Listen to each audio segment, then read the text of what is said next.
Hi students, welcome to Sumukha e-Solutions. ಹಾಗೂ ಇದು current affairs ರಿವಿಷನ್ಗೆ related ಆಗಿರುವಂತಹ 5ನೇ ಸೆಷನ್.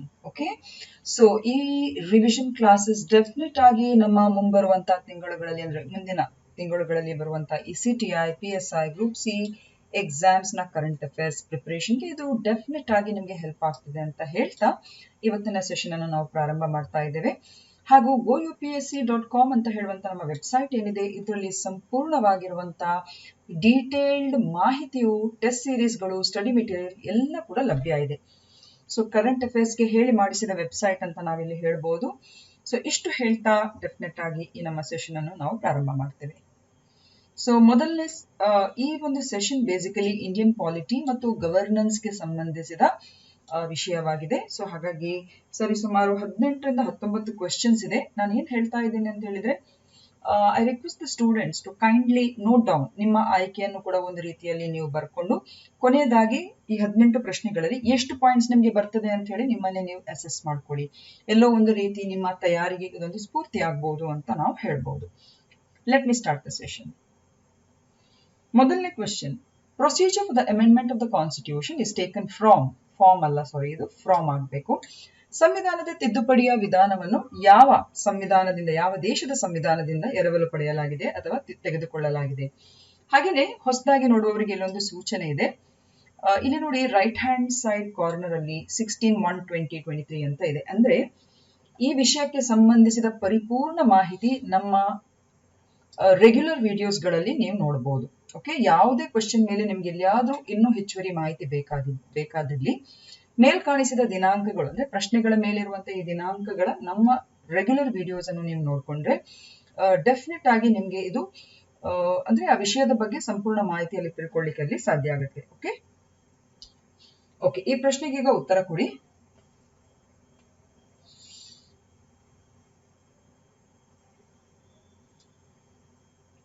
ಎಸ್, ಇದಕ್ಕೆ ಸರಿ ಉತ್ತರ option C, that is South African constitution. So 368ನೇ ನಮ್ಮ ವಿಧಿಯು ಸಂವಿಧಾನವನ್ನು ತಿದ್ದುಪಡಿ ಮಾಡಲು ಸಂಸತ್ತಿಗೆ ಅಧಿಕಾರವನ್ನು ನೀಡುತ್ತದೆ. ಹಾಗೂ ಈ ಒಂದು ವ್ಯವಸ್ಥೆಯನ್ನು ನಾವು ಸೌತ್ ಆಫ್ರಿಕಾ ಕಾನ್ಸ್ಟಿಟ್ಯೂಷನ್ ಇಂದ ಎರವಲು ಪಡೆದಿದ್ದೇವೆ.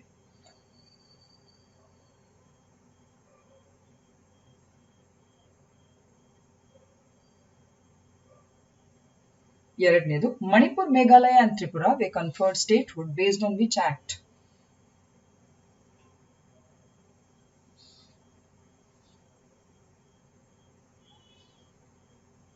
Okay, for this the right answer is option B, that is Northeastern Areas Reorganization Act of 1971. So ಜನವರಿ 21, 1972ರಂದು ಮಣಿಪುರ, ತ್ರಿಪುರಾ, ಮೇಘಾಲಯ ಈ ಈಶಾನ್ಯ ದೇಶ ಪುನರ್ಸಂಘಟನಾ ಕಾಯ್ದೆ 1971 ಅಡಿಯಲ್ಲಿ ಪೂರ್ಣ ಪ್ರಮಾಣದ ರಾಜ್ಯಗಳಾಗಿ ಗುರುತಿಸಿಕೊಂಡವು. With statement about POCSO act is incorrect. POCSO ಕಾಯ್ದೆಯ ಕುರಿತು ಯಾವ ಹೇಳಿಕೆಯು ತಪ್ಪಾಗಿದೆ? ಇದು ಕೂಡ ಅಷ್ಟೇ ತುಂಬಾ ಡೀಟೇಲ್ಡ್ ಆಗಿ ಈ ಒಂದು ಕಾಯ್ದೆಯ ಬಗ್ಗೆ ವಿವರಗಳು ಬೇಕಾದಲ್ಲಿ ನಮ್ಮ 20th January 2023 ಇದಕ್ಕೆ ರಿಲೇಟೆಡ್ ಆಗಿರುವಂತಹ ವಿಡಿಯೋಸ್ ಅನ್ನು ತಪ್ಪದೇ ನೋಡ್ಕೊಳ್ಳಿ. Okay, so which is a wrong statement about POCSO act?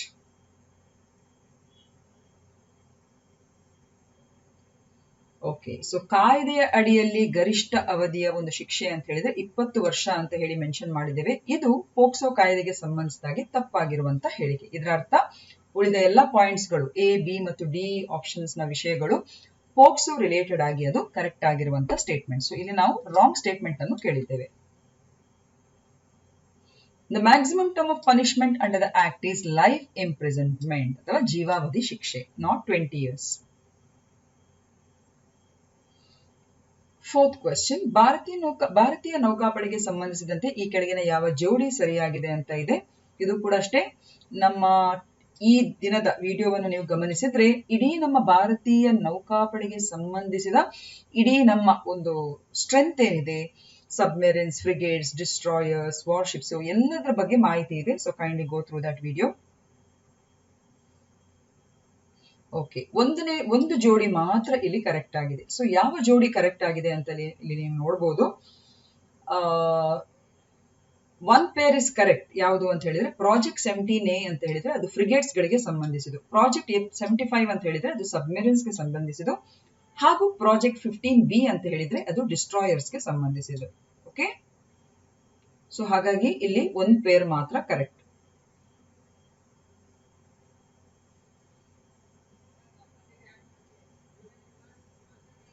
What is the theme of the National Voters Day 2023?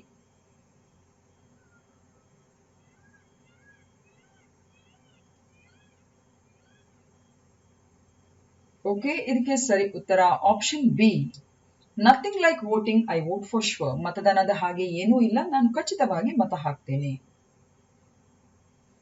So ರಾಷ್ಟ್ರೀಯ ಮತದಾರ ದಿನವನ್ನು ಜನವರಿ 25, 2023 ಆಚರಿಸಲಾಯಿತು ಅಂದ್ರೆ ಈ ವರ್ಷ, ಹಾಗೂ ಇದನ್ನು ಮೊದಲನೇ ಬಾರಿ 2011ರಲ್ಲಿ ಆಚರಿಸಲಿಕ್ಕೆ ಪ್ರಾರಂಭ ಮಾಡಲಾಯಿತು. ಸೊ ಈ ದಿನವು ಭಾರತದ ಚುನಾವಣಾ ಆಯೋಗದ ಸಂಸ್ಥಾಪನಾ ದಿನವನ್ನು ಸೂಚಿಸುವಂತದ್ದು. That is January 25, 1950. Okay. According to which article the approval of the Parliament is required for the government to utilize the funds from the Consolidated Fund of India every financial year?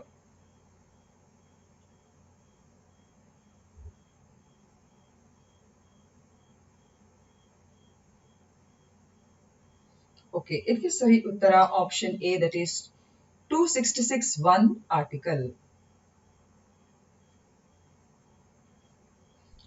Which amendment inserted the 9th schedule into the Constitution of India?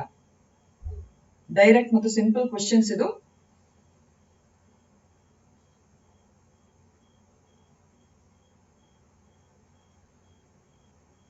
Okay, ಇದಕ್ಕೆ ಸರಿ ಉತ್ತರ option A, that is the first amendment. So ನ್ಯಾಯಾಂಗ ವಿಮರ್ಶೆಯಿಂದ ಮುಕ್ತವಾಗಲು 10 ಮೇ 1951ರಂದು ಮೊದಲ ತಿದ್ದುಪಡಿಯು 9ನೇ schedule ಅನ್ನು ಸೇರಿಸಿತು. ಈ 9ನೇ schedule ಅಲ್ಲಿರುವ ತಿದ್ದುಪಡಿ ಕಾನೂನುಗಳನ್ನು ನ್ಯಾಯಾಲಯದಲ್ಲಿ ಪ್ರಶ್ನಿಸುವಂತಿಲ್ಲ ಅಂತ ಹೇಳಿ ಅದು ತಿಳಿಸಿದೆ. ಹೆಚ್ಚಿನ ಮಾಹಿತಿಗಾಗಿ ಈ ದಿನದ ವಿಡಿಯೋವನ್ನು ನೀವು ನೋಡ್ಕೊಬಹುದು. 8th question. Which of the following statement about Law Commission is incorrect?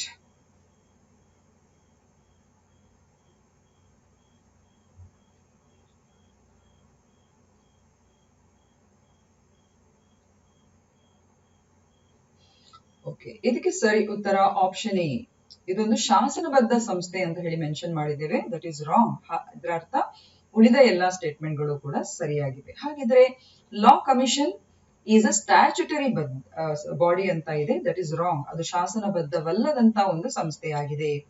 ಹಾಗೂ ಇದು ಕಾನೂನು ಮತ್ತು ನ್ಯಾಯ ಸಚಿವಾಲಯ, ಕಾನೂನು ವ್ಯವಹಾರಗಳ ಇಲಾಖೆ ಅಧಿಸೂಚನೆಯಿಂದ ಇದನ್ನು ರಚಿಸಿರುವಂತದ್ದು.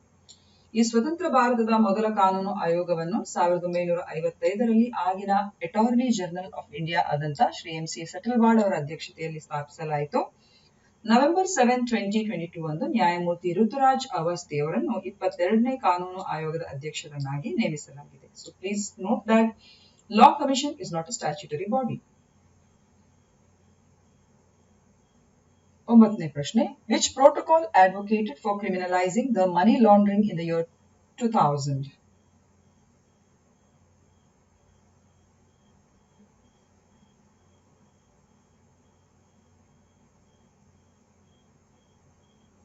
Okay, ಇದಕ್ಕೆ ಸರಿ ಉತ್ತರ option A, that is the Palermo Protocol. So Palermo ಅಂತ ಹೇಳಿದ್ರೆ ಇಟಲಿಯ ಒಂದು ಈ ಕರಾವಳಿ ಭಾಗದಲ್ಲಿರುವಂತಹ ಒಂದು ನಗರ. ಸೊ ಅಲ್ಲಿ ನಡೆದಂತಹ ಈ ಸಮಾವೇಶ ಏನಿದೆ ಇದು ಮನಿ ಲಾಂಡ್ರಿಂಗ್ ಗೆ ಕ್ರಿಮಿನಲೈಸ್ ಮಾಡುವಂತ, ಅಂದ್ರೆ ಮನಿ ಲಾಂಡ್ರಿಂಗ್ ಅನ್ನು ಕ್ರಿಮಿನಲೈಸ್ ಮಾಡಿದಂತಹ ಒಂದು ಪ್ರೋಟೋಕಾಲ್ ಆಗಿರ್ತದೆ. 10th question. Which of the following statement about the Central Armed Police Forces is wrong?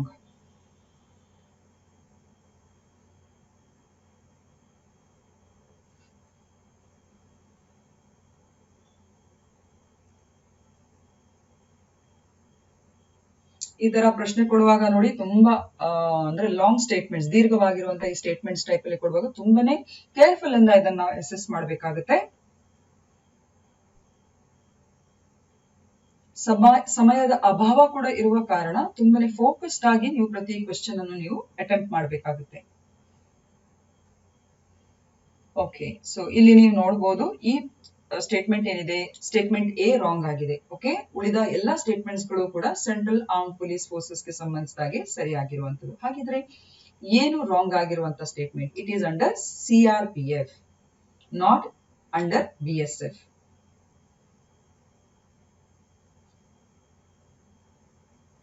Sorry, central reserve police force. Okay. 11ನೇ ಪ್ರಶ್ನೆ. When was the Women's Reservation Bill first introduced in the Lok Sabha?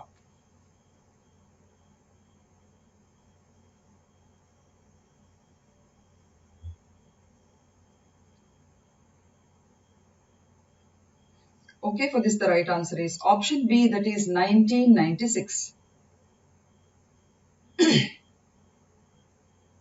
So ದೇವೇಗೌಡರ ನೇತೃತ್ವದ United front ಸರ್ಕಾರವು September 1996ರಲ್ಲಿ 81ನೇ ತಿದ್ದುಪಡಿ ಮಸೂದೆಯಾಗಿ ಲೋಕಸಭೆಯಲ್ಲಿ ಇದನ್ನು ಮೊದಲು ಪರಿಚಯಿಸಿತು.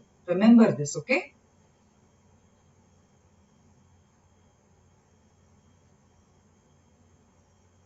In which year Bihar state was formed?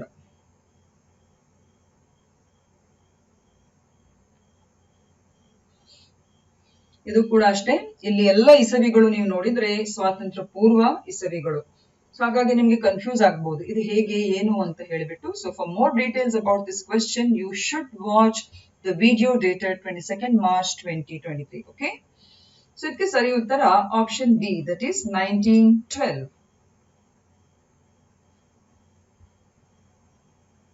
So ಪ್ರತಿ ವರ್ಷ ಮಾರ್ಚ್ 22 ಬಿಹಾರ್ ದಿನ ಅಥವಾ ಬಿಹಾರ್ ದಿವಸ್ ಅಂತ ಹೇಳಿ ಆಚರಿಸುವಂತದ್ದು.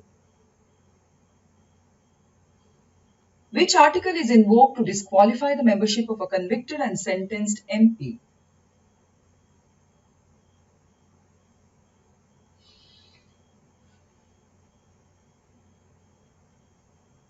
ಆರ್ಟಿಕಲ್ಸ್ ಒಳಗೆ ಅದರ ಸಬ್ಸೆಕ್ಷನ್ಸ್ ಗಳನ್ನು ಈ ರೀತಿಯಾಗಿ ಕೊಡುವಾಗ ಕ್ವೆಶ್ಚನ್ಸ್ ಗಳು ಇನ್ನಷ್ಟು ಕಷ್ಟ ಅಂತ ಅನಿಸ್ತದೆ, ಹೌದಾ ಅಲ್ವಾ? ಓಕೆ. ಸೊ ಇದಕ್ಕೆ ಸರಿ ಉತ್ತರ option D, that is article 102(1)(e).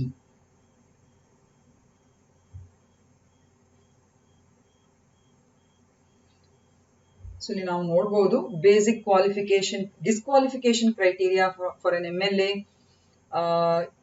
For an MLA is in article 191(1). Okay. ಹಾಗೆಯೇ ಭಾರತೀಯ ಸಂವಿಧಾನದ 102(1)ನೇ ವಿಧಿಯು ಈ ಕೆಳಗಿನ ಷರತ್ತುಗಳ ಮೇಲೆ ಸಂಸತ್ತಿನ ಎರಡೂ ಸದನದ ಸದಸ್ಯರನ್ನು ಅನರ್ಹತೆಗೊಳಿಸಲಿರುವ ನಿಬಂಧನೆಗಳನ್ನು ಉಲ್ಲೇಖಿಸುತ್ತದೆ.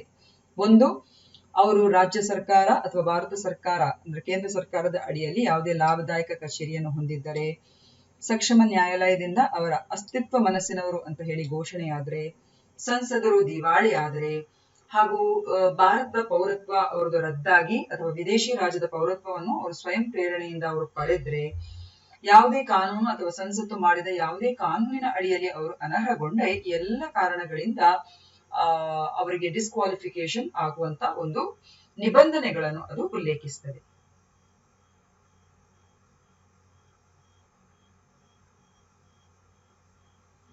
ಸೊ 191(1) ದ ಡಿಸ್ಕ್ವಾಲಿಫಿಕೇಶನ್ ಕ್ರೈಟೀರಿಯಾಗಳನ್ನು ಅದು ಹೇಳಿದ್ರೆ, 102 ಅದರ ಸಬ್ ಆರ್ಟಿಕಲ್ಸ್ ಎಲ್ಲ ಏನಿದೆ ಅದು ಬೇಸಿಕಲಿ ಯಾವ ನಿಬಂಧನೆಗಳು ಅಂದ್ರೆ ಏನೆಲ್ಲ ಷರತ್ತುಗಳ ಆಧಾರದಲ್ಲಿ ಅವರನ್ನು ಡಿಸ್ಕ್ವಾಲಿಫೈ ಮಾಡಬಹುದು ಅಂತ ಹೇಳುವುದನ್ನು ಅದು ಸೂಚಿಸುತ್ತದೆ. 14th question. Judgment of the Supreme Court in the Vishaka case pertains to what?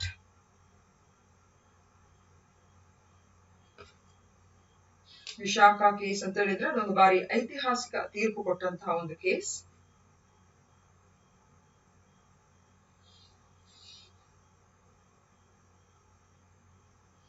Okay. ಇದು option A, that is sexual harassment at workplace. 15ನೇ ಪ್ರಶ್ನೆ. ತ್ರಿಸದಸ್ಯ ಸಮಿತಿಯ ಶಿಫಾರಸಿನ ಮೇರೆಗೆ ಕೇಂದ್ರ ಸರ್ಕಾರವು ಸಿಬಿಐ ನಿರ್ದೇಶಕರನ್ನು ನೇಮಿಸುತ್ತದೆ. ಕೆಳಗಿನವರಲ್ಲಿ ಯಾರು ಈ ಸಮಿತಿಯ ಸದಸ್ಯರಲ್ಲ?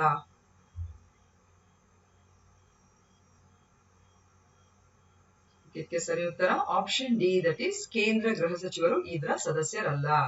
ಅದರ ಅರ್ಥ ಉಳಿದ 3 ಕೂಡ ಈ ಒಂದು ಸಮಿತಿಯ ಸದಸ್ಯರಾಗಿರ್ತಾರೆ. So option D is the right answer. So Santhanam ಸಮಿತಿಯ ಶಿಫಾರಸಿನ ಆಧಾರದ ಮೇಲೆ ಸಿಬಿಐ ಅನ್ನು ಸ್ಥಾಪಿಸಲಾಯಿತು ಹಾಗೂ ಇದೊಂದು ಶಾಸನಬದ್ಧ ಸಂಸ್ಥೆ ಅಲ್ಲ. Please remember this. ಹಾಗೇನೆ ಕೇಂದ್ರೀಯ ತನಿಖಾ ದಳವನ್ನು ಗೃಹ ವ್ಯವಹಾರಗಳ ಸಚಿವಾಲಯದ ನಿರ್ಣಯದ ಮೂಲಕ 1963 ಏಪ್ರಿಲ್ 1 ಸ್ಥಾಪಿಸಲಾಯಿತು. ಸಿಬಿಐ ದೆಹಲಿ ವಿಶೇಷ ಪೊಲೀಸ್ ಸ್ಥಾಪನೆ ಕಾಯ್ದೆ 1946 ಇಂದ ಅಧಿಕಾರವನ್ನು ಪಡ್ಕೊಂಡ್ಬಿಟ್ಟಿದೆ. 3 ಸದಸ್ಯರ ಸಮಿತಿಯ ಶಿಫಾರಸಿನ ಮೇರೆಗೆ ಕೇಂದ್ರ ಸರ್ಕಾರವು ಸಿಬಿಐ ನಿರ್ದೇಶಕರನ್ನು ನೇಮಿಸುತ್ತದೆ. ಸೊ ಈ 3 ಸದಸ್ಯ ಸಮಿತಿಯು ಪ್ರಧಾನಮಂತ್ರಿ, ಲೋಕಸಭೆಯ ವಿರೋಧ ಪಕ್ಷದ ನಾಯಕ ಮತ್ತು ಭಾರತದ ಮುಖ್ಯ ನ್ಯಾಯಮೂರ್ತಿ ಅಥವಾ ಅವರು ನಾಮನಿರ್ದೇಶನಗೊಂಡ ಸುಪ್ರೀಂ ಕೋರ್ಟ್ನ ನ್ಯಾಯಾಧೀಶರನ್ನು ಇದು ಒಳಗೊಂಡಿರುತ್ತದೆ. 16ನೇ ಪ್ರಶ್ನೆ. Which of the following article of the Indian Constitution deals with the appointment of Advocate General of the state?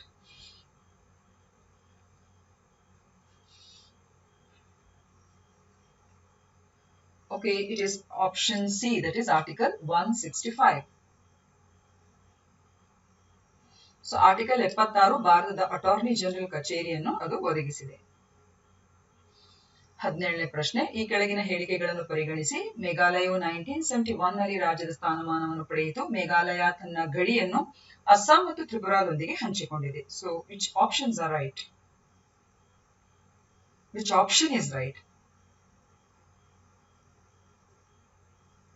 Okay, so ಮೇಲಿನ ಎಲ್ಲ 2 ಸ್ಟೇಟ್ಮೆಂಟ್ಗಳು ಕೂಡ ಇಲ್ಲಿ ತಪ್ಪಾಗಿರ್ತದೆ. Both the statements go wrong. So ಹಾಗಾಗಿ option D here is a right answer. 2 ಹೇಳಿಕೆಗಳು ಕೂಡ ತಪ್ಪಾಗಿವೆ. ಯಾಕೆ ತಪ್ಪಾಗಿವೆ ಅಂತ ಹೇಳಿದ್ರೆ, ಮೇಘಾಲಯ 1972ರಲ್ಲಿ ತನ್ನ ರಾಜ್ಯತ್ವವನ್ನು ಪಡ್ಕೊಂಡ್ಬಿಟ್ಟಿತ್ತು. ಹಾಗೂ ಇದು ಇಲ್ಲಿ ನೋಡಬಹುದು ನೀವು, ಮೇಘಾಲಯ ಅಸ್ಸಾಂನೊಂದಿಗೆ ಮಾತ್ರ, ಅಸ್ಸಾಂ ಮತ್ತು ಬಾಂಗ್ಲಾದೇಶದೊಟ್ಟಿಗೆ ಮಾತ್ರ ಇದು ತನ್ನ ಗಡಿಯನ್ನು ಹಂಚಿಕೊಂಡಿದೆ. ಸೊ ಭಾರತದ ರಾಜ್ಯ ಅಂತ ಹೇಳಿದ್ರೆ ಅದು ಅಸ್ಸಾಂನೊಟ್ಟಿಗೆ ಮಾತ್ರ ತನ್ನ ಗಡಿಯನ್ನು ಹಂಚಿಕೊಂಡಿದೆ. ಇಲ್ಲಿ ನಾವೇನ್ ಹೇಳಿದ್ದೇವೆ, ಅಸ್ಸಾಂ ಮತ್ತು ತ್ರಿಪುರಾ ಅಂತ ಹೇಳಿದ್ದೇವೆ. That is wrong. And also this is wrong. It is 1972. On the recommendation of which committee the Central Vigilance Commission was set up by the Government of India?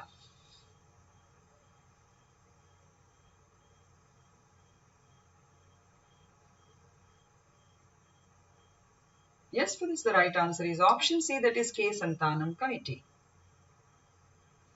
So ಇಲ್ಲಿ ನಾವು ನೋಡಬಹುದು, ಕೇಂದ್ರ ಜಾಗೃತ ಆಯೋಗ ಕೇಂದ್ರ ಸರ್ಕಾರದ ಭ್ರಷ್ಟಾಚಾರವನ್ನು ತಡೆಗಟ್ಟುವ ಒಂದು ಪ್ರಮುಖ ಸಂಸ್ಥೆಯಾಗಿದ್ದು, ಇದನ್ನು 1966ರಲ್ಲಿ ಶ್ರೀ ಕೆ ಸಂತಾನಂ ನೇತೃತ್ವದ ಈ ಒಂದು ಭ್ರಷ್ಟಾಚಾರ ತಡೆ ಸಮಿತಿಯ ಶಿಫಾರಸುಗಳ ಆಧಾರದ ಮೇಲೆ ಕೇಂದ್ರ ಸರ್ಕಾರವು ಸ್ಥಾಪಿಸಿದೆ.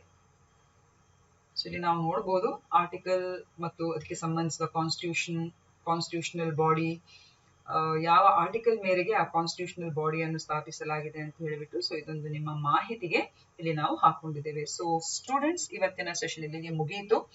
ರಿವಿಷನ್ ಕ್ಲಾಸಸ್ ನಿಮ್ಮ ಕೋರಿಕೆಯ ಮೇರೆಗೆ ಈ ರಿವಿಷನ್ ಕ್ಲಾಸಸ್ ಅನ್ನು ಹಾಕೊಂಡಿದ್ದೇವೆ. ಸೊ ಹಾಗಾಗಿ ಇದು ಹೆಚ್ಚಿನ ಸ್ಟೂಡೆಂಟ್ಸ್ ಗಳಿಗೆ ತಲುಪಬೇಕು. ಹಾಗಿದ್ರೆ ಮಾತ್ರ ನಮಗೂ ಕೂಡ ಇದನ್ನು ಕಂಟಿನ್ಯೂ ಮಾಡಬೇಕು ಅಂತ ಹೇಳುವಂತ ಒಂದು ಒಲವು ಉಂಟಾಗ್ತದೆ, ಹೌದಾ ಅಲ್ವಾ? ಸೊ ಹಾಗಾಗಿ ಇದು ನಿಮ್ಮ ಕೂಡ ಜವಾಬ್ದಾರಿ. ಇದನ್ನು ಆದಷ್ಟು ಮಂದಿ ನಿಮ್ಮ ಇತರ ಆಸ್ಪಿರೆಂಟ್ಸ್ ಗಳಿಗೆ ತಲುಪಿಸುವಂತ ಒಂದು ಹೊಣೆಗಾರಿಕೆಯನ್ನು ಮಾಡ್ತಾ ಇಲ್ಲಿ ಇವತ್ತಿನ ಈ 5ನೇ ರಿವಿಷನ್ ಕ್ಲಾಸಸ್ ಅನ್ನು ನಾನು ಇಲ್ಲಿಗೆ ಎಂಡ್ ಮಾಡ್ತೇನೆ. Thank you for watching and have a very nice day.